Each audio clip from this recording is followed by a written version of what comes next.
za 7 horami a 7 dolinami, práve uprostred malebného kraja Šaríš bolo jedno kráľovstvo. Volalo sa Rozhodnúce. Kráľoval mu starý kráľ, ktorý mal 3 céry. Nevedel sa rozhodnúť, ktorá z nich by sa mala stať kráľovnou. Všetky 3 mal rovnako rád. Na ostatok mu prišlo na aby tu za kráľovnu ustanovil, ktorá ho najväčšmi ľúbi. I zavolal hneď céry k sebe. Hej, všetké sem!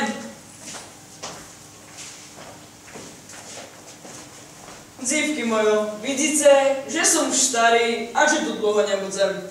Chcel by som znáť, jak me ktorá ľubí. No, ty me jak ľubíš, Helenko? Ach, tatko môj ľubezný, tak vás ľubím, že ani vypovedz neznám. Vy ste mi milší, jak zlaté cingrliatka. Šumna som.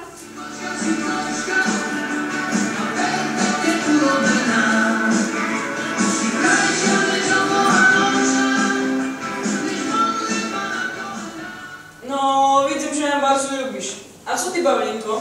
Jaj, tatko môj sladúčky, však ja vás ľubím, jak toto zlato v hade, jak Arie, ba dokonca veci, jak Rytmusa. A od Prešova, a od Čo mne spíjaš, zivko moja? Ale všetko z miru.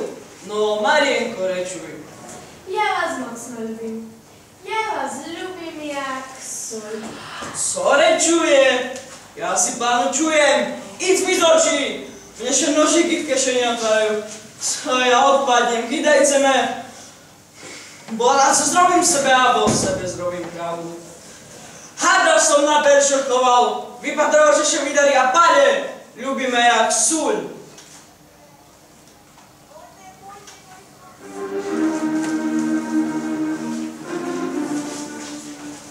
Maruška otca počudla a pobrala sa zo zámku.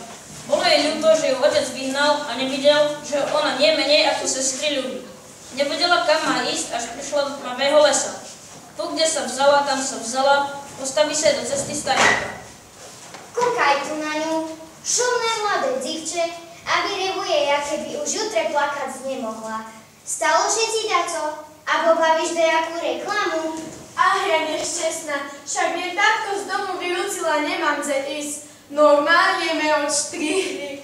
Teraz mi v kľude o všetkým povíc. I tak o všetkom znám.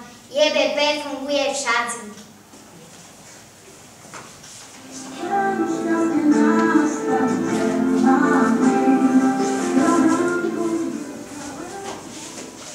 Maruška starenke všetko rozpovedala.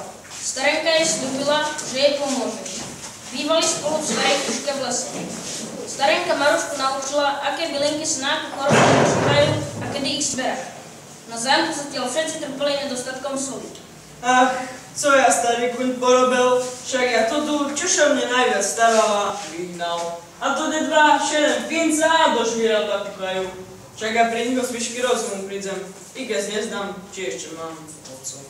Pán kráľ, veď vidíš, čo sa ešte stalo? Nemáme súľ. Ta však nekého pošli do Lidlu. To som už urobil. A do Teska si poslal. Ta jak by ne, i do malého, i do toho hyperu. Tam majú akciu cuker po 54 centy. Takže tam nedostaneme. Znace, ľudze še bežte. Znaš so súľ čím inším.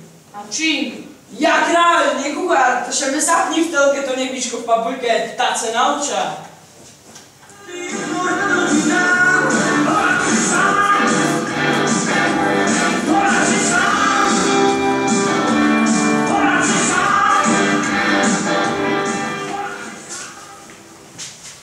Odvtedy ľudia jedli len neslané jedlá. Sám kráľ, dcery aj ostatní na zámku ochorili. Všetko zlato, čo mali, ponúkali za kúštik soli. Ale všetká soľ, ktorá sa dostala do kráľovstva, sa premenila na zlato. Marienko, už si tu dlho. Kúkaj, už si brada rošne. I piercingici pribudli. Ani do hodek mi pre tebe dajak už nestačí. Tá íc, bo celcec potrebuje. Na, daj mu. Babko, nie že by som bola mamonárka, ale to nedaj málo. Že málo? Ešte i nespokojná. To te dnešné mladé ľudze. Na, ber keď dávam. Maruška sa rozlúčila so starenkou. Za všetko jej pekne poďakovala a pobrala sa do zámku. Mojo bydne, Co si tu zablúdzilo? Ucekaj, však tu prekliaté kráľovstvo. Tatku, a vy ma už nepoznáte? Však je vaša cifka, aká by vám z oka vypadla. Aha, i zuby mám vašo. No, Da to som vám prinesla. ty si bardzo dobre dziewczę, ale nie znam, czy si w tym świecie oglupla, czy oszeba, ale nam taka maluczka somarina na nič. Však u nás nikto nemá sól, v tým ani pre vtáčka nemáš. Tak keď je tak, že vy na druhých myšlice, tak v tej somarinke dosť prešických. Starý kráľ spoznal tú, ktorá ho najviac ľúbi a Marušku ustanovil sa kráľovnou. Muselo si ešte vybrať ženicha, ale to už je iná rozprávočka.